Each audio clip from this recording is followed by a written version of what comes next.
When you think about kids, it's often that boundless energy, right? That curiosity, the sense of wonder. Absolutely. They just have this unique, vibrant spirit. It really lights up a room. It really does. But there's also this other side, isn't there? A really somber truth that some children go through really painful things.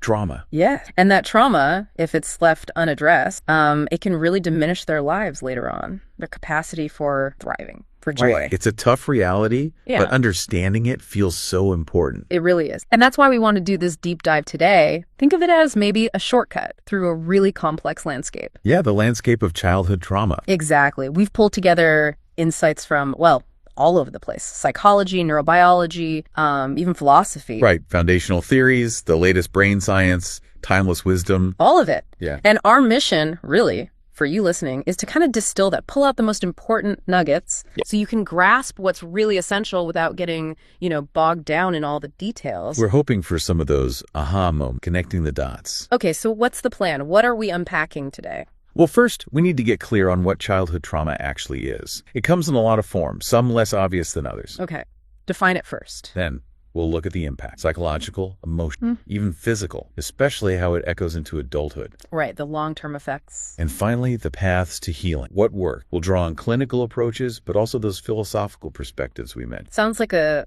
comprehensive journey. So let's start right there. Defining childhood trauma. What are we really talking about?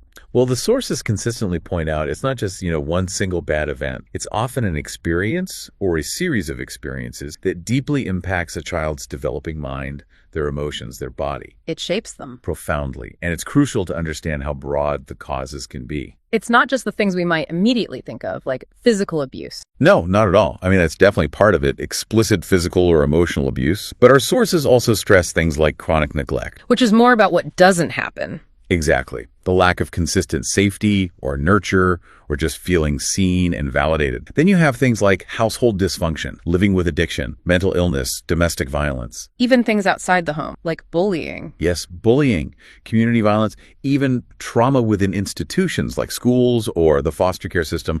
It's a wide net. And because a child's world is, smaller and they're so dependent, does that make these experiences hit harder? You've hit on a key point. Children are inherently reliant. Their brains, their bodies, their social skills, they're all still under construction. So they're much more vulnerable to stress. Incredibly sensitive. Yeah. An event an adult might weather could completely overwhelm a child who doesn't have mature coping mechanisms or, crucially, strong support.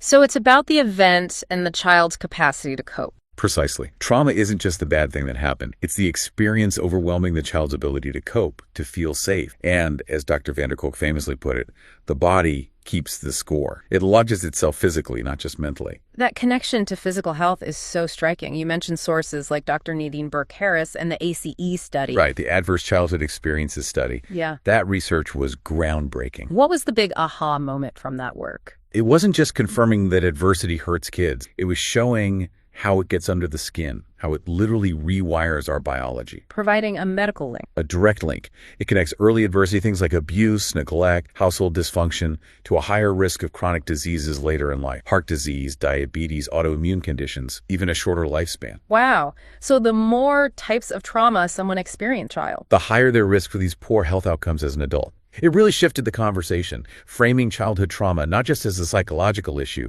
but as a major public health concern. Okay, so if the impact is that profound, how have psychologists tried to understand what's happening inside the developing mind? Well, a really foundational area is attachment theory. Think Bowlby. Ainsworth. The importance of that first bond with a caregiver. Exactly. That bond is supposed to be a secure base. But when trauma happens, especially if the caregiver is the source of the trauma, that must create such conflict for the child. It can lead to what's called disorganized attachment. It's not just insecure, it's chaotic, contradictory behaviors. And this pattern, this deep uncertainty about safety and connection, often carries right into adult relationships. Leading to struggles with trust, maybe fear of abandonment. Or the opposite, avoiding closeness altogether. It sets a really difficult relational blueprint. What about the deeper, maybe unconscious layers? Psychoanalytic thinkers. Right. People like Freud, Klein, Winnicott, they focus on how early experiences shape the hidden parts of our psyche. And how trauma might force a child to cope in certain ways. Yes. Using defense mechanisms. Things like splitting, seeing things in black and white, or repression, pushing memories down, or dissociation, kind of checking out mentally. And these aren't conscious choices. No, they're survival strategy. But if they become entrenched, they operate automatically in adulthood, often outside our awareness. Winnicott's idea of the good enough mother implies that consistent care helps prevent these defenses from becoming pathological. Okay, moving towards things we can observe more directly. Behaviorism and social learning. Skinner, Bandura. Their focus is on how our environment shapes our actions, how we learn behaviors. So how does that apply to a child facing trauma? Well, a child learns coping strategies from their environment. If expressing sadness leads to punishment, they might learn not to show vulnerability. To shut down emotionally. Right, or become extremely self-reliant. These theories highlight that even really destructive adult behaviors often started as learned responses to overwhelming childhood situations. They served a purpose once. And then there's the cognitive perspective, like Aaron Beck's work, how trauma twists our thoughts, our core beliefs. Yeah, this is crucial. Trauma doesn't just affect feelings, it distorts thinking. A neglected child might internalize this deep belief, I'm unlovable, or I'm flawed. And that belief becomes a filter for everything else. Exactly. It's not just a passing thought, it's a lens. So a big part of trauma-focused CBT, for instance, is identifying and challenging these negative automatic thoughts, these distorted core beliefs. Helping people rewrite that internal script. Precisely, to see themselves and the world more accurately. Now let's talk about the brain itself. The neurobiological view has become so central. You mentioned experts like Dr. Martin Tika. Yes, and the research here is fascinating and frankly, sobering. Prolonged stress, the kind that comes with trauma, releases stress hormones like cortisol. And that actually changes the brain's structure. It literally alters the architecture of the developing brain. What's really illuminating is which parts are affected. Like the amygdala, the fear center. Right. The amygdala can become hyperreactive, like an oversensitive smoke detector, constantly signaling danger, even when things are safe. And the hippocampus, involved in memory. That area can actually shrink, which might explain why traumatic memories are often fragmented or feel stuck, not properly processed like normal memories. And the HPA access the stress response system. It gets dysregulated, Yeah. thrown off balance. This contributes to chronic anxiety, depression. And this is where Dr. van der Kolk's point comes in again. If the body is stuck in this high alert state, just talking about it might not be enough. Which leads us to therapies that directly address the body, the somatic approaches. Exactly. Peter Levine's somatic experiencing, for example. From his book, Waking the Tiger. Right. The core idea is that the physiological energy of the trauma, the fight, flight, or freeze response, gets trapped in the nervous system. Somatic therapies help people gently become aware of those bodily sensations, the tension. And release that trapped energy. Slowly and safely, yes. Through things like guided awareness, sometimes gentle movements or breath work, it helps the body complete those interrupted defensive responses and return to a state of regulation. Pat Ogden's sensor-motor psychotherapy is another key approach here. So these are especially helpful when talking is difficult. Yes, or when talking about the trauma feels re-traumatizing. They offer a way in through the body's own wisdom, helping restore that felt sense of safety and agency. Okay, moving beyond the clinical, what about older wisdom traditions, philosophy? Can they offer guidance for this kind of deep suffering? Absolutely. While they might not use the term childhood trauma, the existential questions they grapple with resonate deeply. Like finding meaning in suffering. Exactly. Think existentialists like Sartre or Viktor Frankl. Frankl, writing after his experiences in the Holocaust and man's search for meaning, argued that even in the worst circumstances, we retain the freedom to choose our attitude, to find meaning. That sounds incredibly empowering for a trauma survivor. It can be. You can't change the past, but you can choose how you respond to its echoes in the present. You can find purpose moving forward. It shifts the focus from victimhood to agency. What about Stoicism? Epictetus, Marcus Aurelius, focusing on inner control. Stoicism offers powerful tools for resilience. A core practice is distinguishing between what's in our control, our thoughts, our judgments, our actions, and what isn't past events, other people. Which could help with things like rumination or feeling overwhelmed. Precisely. It helps manage that feeling of being tossed around by external events or painful memories. It's about building inner strength, focusing your energy where it can actually make a difference. And Buddhism, with its focus on suffering, dukkha. Buddhist philosophy, especially through mindfulness practices, offers a way to relate differently to suffering for survivors dealing with intrusive thoughts, flashbacks, difficult emotions. Mindfulness helps them observe these without getting swept away. Yes, it cultivates a non-judgmental awareness. You learn to watch the thoughts, the sensations, the emotions arise and pass without identifying with them so strongly. Over time, this can lessen the intensity of triggers and create more inner space. So we've talked about the roots and the different ways of understanding trauma.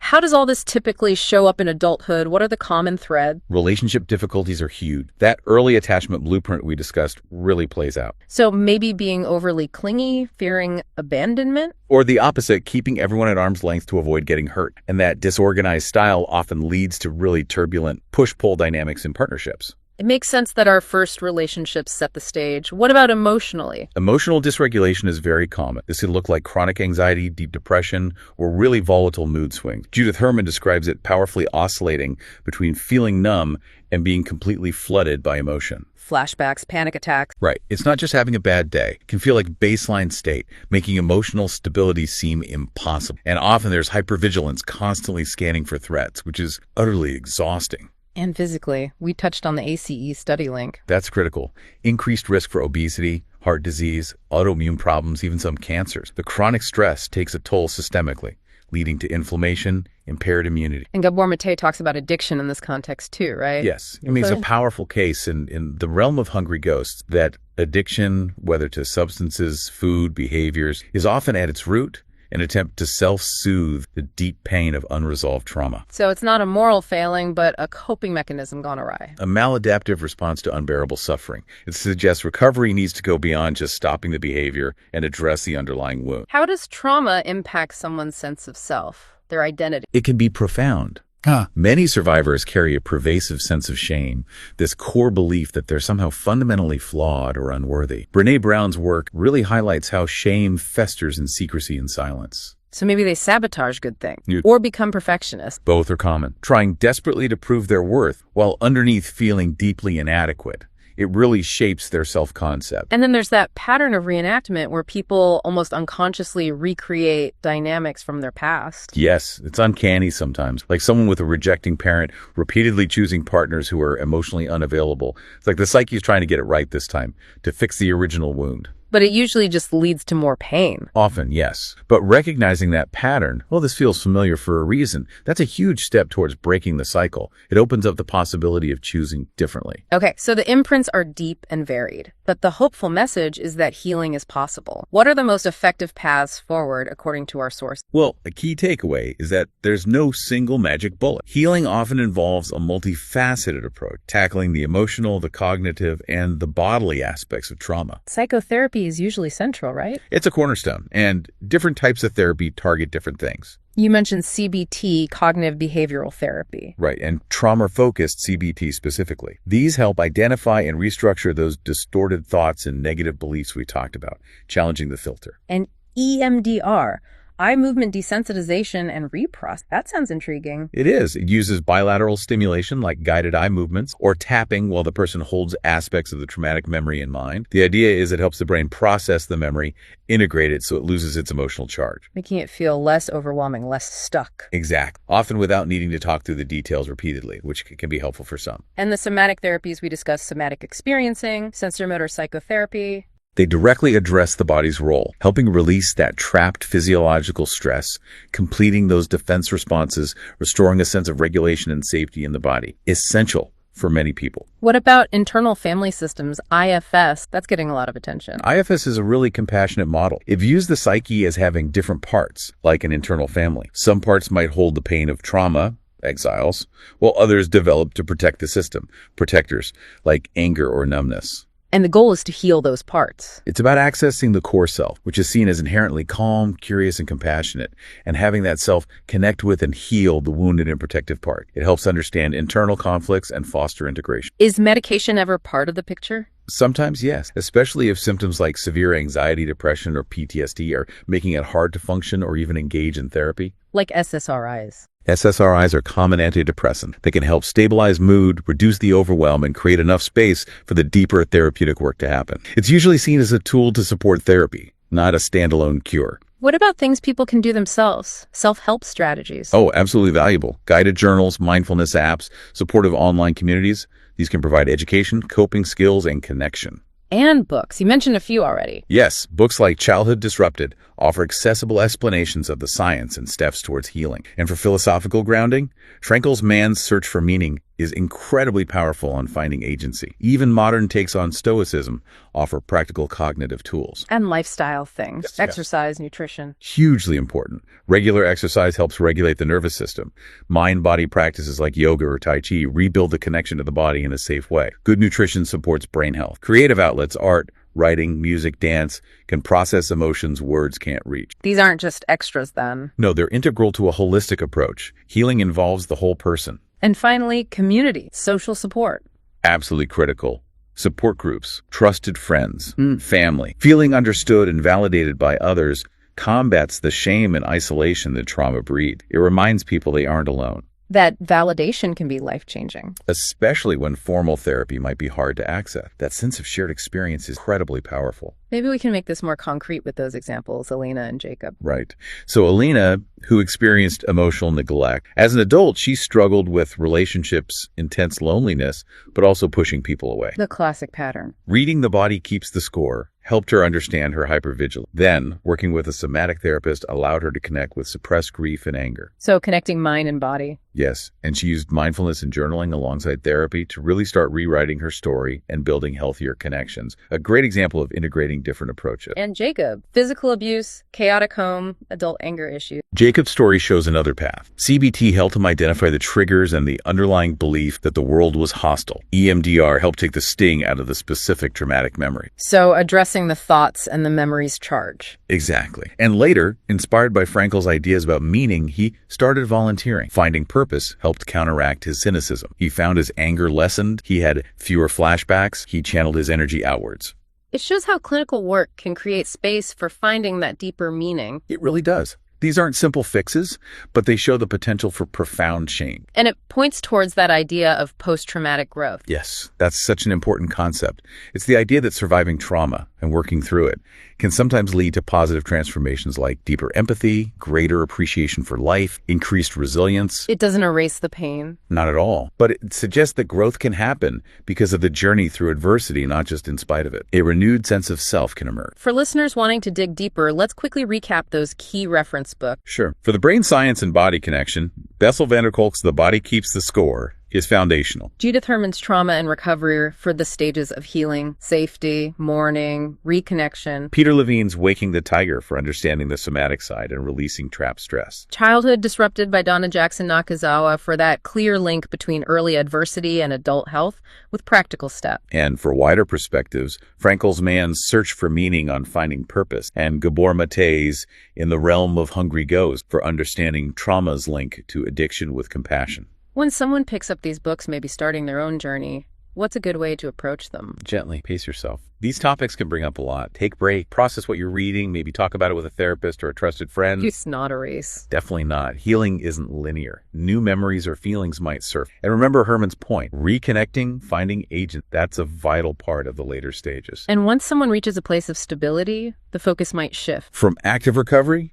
to more about maintenance and continued growth, maybe staying involved in support networks, spiritual practice, community work. It's about integrating the healing into a fulfilling life. A life where trauma isn't the defining narrative anymore. Exactly. Cultivating that post-traumatic growth, gratitude, wisdom, compassion. Something else that seems crucial is simply acknowledging the trauma was trauma, especially for kids who normalize difficult environments. That's often the first and hardest step. Children adapt. They assume their reality is normal. Reading books like Childhood Disrupted can give people the language and validation. Yes, what I went through fits the definition of trauma. That recognition opens the door. It really does. Then seeking professional trauma-informed support is key. Organizations exist to help people find qualified therapists, and building a personal toolkit, breathing exercises, grounding techniques helps manage tough moments day to day. And we talked about physical release, Tai Chi, Qigong, dance. Yes, activities that help unlock what's held in the body. And alongside all this, self-compassion. Kristen Neff's work is great here.